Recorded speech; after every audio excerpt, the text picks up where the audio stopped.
Hey guys, welcome back to the Not Only Carrot Show here on YouTube. I'm Leah and today I'll be unboxing and reviewing the Sunbeam Popcorn Maker. All right, let's get started. So guys, I love popcorn, and if you've seen my best vegan popcorn ever video, link up here, you will know that I am a big popcorn lover. I find it really hard to share popcorn, and honestly, I would probably eat it every single night if it weren't for the fact, as many of you pointed out in the comments, there is a lot of oil in my popcorn recipe. Now, oil does make the popcorn really light and fluffy, gives it a really delicious flavor, and all of those toppings and seasonings stick really nicely to the popcorn. However, it's not so good for the thighs or the hips, and I thought, why not try an air popper? And that way we can see if we can turn down the calorie count on our popcorn while not compromising on any flavor. Plus, popcorn is a whole grain, and if you can get as many whole grains into your diet as possible, you're going to be healthier. So let's just jump straight in and see how this popcorn maker works and what it does. And this episode is not actually sponsored by Sunbeam. I just wanted to try it out and see what it was like. But if you do want to support this channel, check out my affiliate link below for the swag bag. I've done a couple of episodes on it and it's amazing. Keeps your veggies fresh for like 2 weeks and really, really good. Actually works. So anyway, check that out below, but let's just get on now with our unboxing. So got a couple little tabs of sticky tape. I just found this on eBay, guys. I think that you could probably get it from quite a few places actually. Sunbeam is an Australian brand, I'm pretty sure. And it's available wherever you can buy good stuff. All right, so lots of padding. Here is the main mechanism. And what else is in here? A little chute to stop it flicking everywhere, and that's it. So pretty simple. Lots of plastic. This is a little butter melting tray. I don't really know if I'm ever going to use that, but maybe you could melt your margarine. Not sure.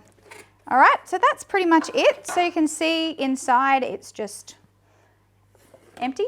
And this part, I have watched a review before just to see roughly how this worked. Inside there with that silver, that's the part that gets super, super hot. And it blows hot air out of those little vents. So we'll see how it goes now. So let's get it plugged in. It can make up to 12 cups of popcorn, and according to Dr. Greger at nutritionfacts.org with his Daily Dozen app, it's 3 cups for a serving. So you can have quite a lot of popcorn. So that'll be about 4 decent servings of popcorn. All right, take off our cover, plug this in. Okay, the cord was quite short, so I am now plugging it into a power board, and we have power.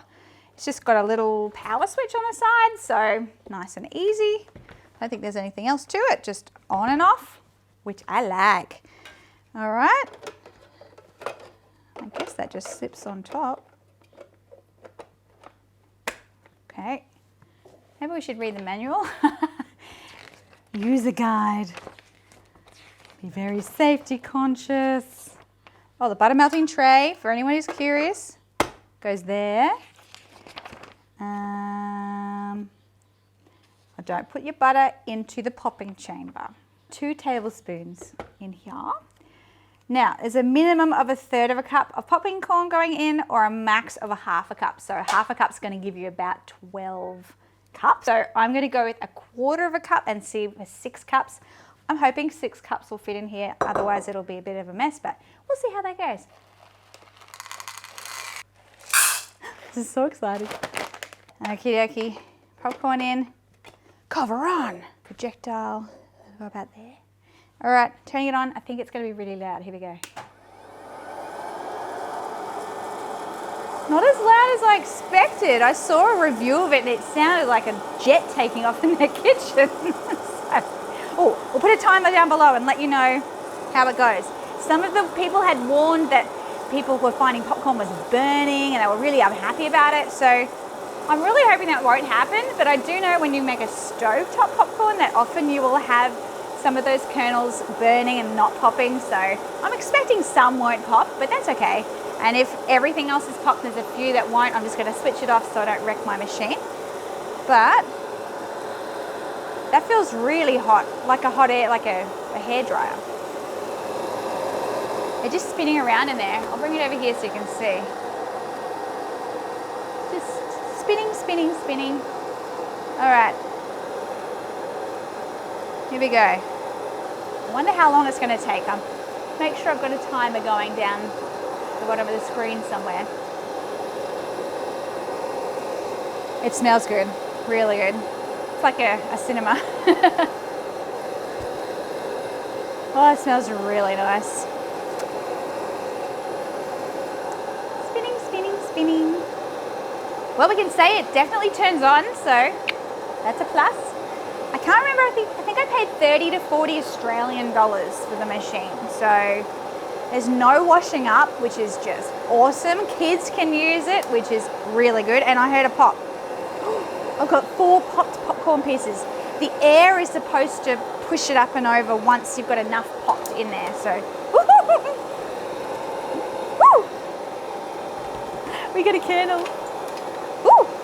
Ooh, that popped out a little. Ouch! Don't pick up popcorn kernels.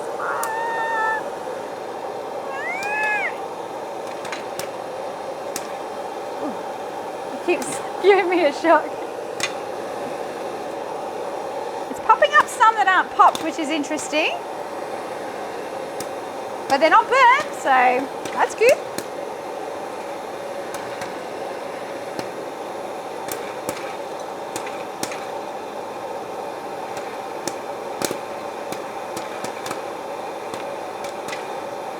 Pretty cool.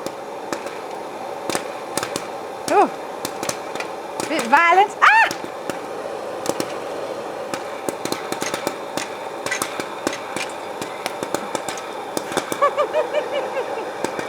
Stay there, naughty popcorn.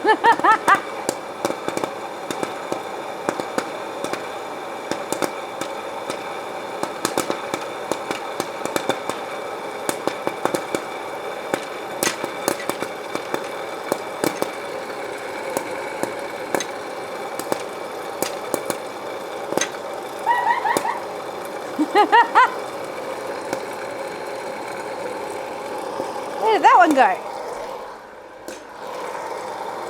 They're all popping off the edge.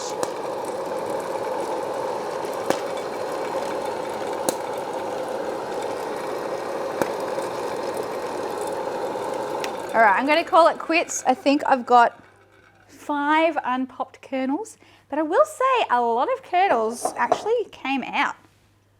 I reckon I've got maybe a half a tablespoon of unpopped kernels just sitting in there. But anyway, let's see. At least it wasn't burning on the stove. Let's see what the crispiness is like. Tastes like popcorn. Amazing. Oh, it tastes really crispy. You don't have to have any oil with it. You can just have it as, you can add some powdered salt because it'll actually stick a bit better. But you can use some spray oil. I've got some canola spray oil, but you can buy rice bran spray oil, or if you wanted to have your olive oil, you can do spray olive oil as well. Also, Bragg's amino acids, if you can get your little hands on them, then grab some. I think that it's been discontinued. But Maggi seasoning, which in Australia we can get from Coles and Woolworths, apparently you can spritz it with your just little spray bottle, and that can be a nice addition to your popcorn. Or you can buy vegan butter flavored seasoning, which is once again very similar to the cinema smell and cinema taste. Or you could go completely different and make a sweet popcorn. You can use icing sugar, or you can use your own homemade vegan caramel and stir it around. And if you're a vegan, you can make honey popcorn, and the sky's the limit with your popcorn making. So overall, honestly, I would probably give this quite a good grade out of 10. I'd probably give it about a 7 or maybe even an 8. It was really easy to use. It's going to be so easy. I just wait for it to cool down now, and then I'll put it away. I don't even have to clean it. One downside was the unpopped kernels that were coming out with the popped popcorn, and most of them actually made it into the bowl. So that was pretty cool. I think probably for me, the only things that I would think for adding a little extra value might be the option to have a little bit of oil in the machine. That way, if you did want to have a little added, you could, because I know that that can help with the fluffiness of the popcorn, but I will say it actually tasted really nice. So anyone who wants to try a popcorn maker, head on to eBay or down to your local shop and see if they sell the Sunbeam Popcorn Maker. That's my review, guys. Thank you for being with me today. As I mentioned, check out the affiliate link in the description below to support our channel here on YouTube, and also grab a copy of my vegan cookbook, No, We Don't Only Eat Carrots, Plant-Based Food for Humans. Thanks for watching. Make sure you share the video with a friend, and we look forward to seeing you in the next one. Bye.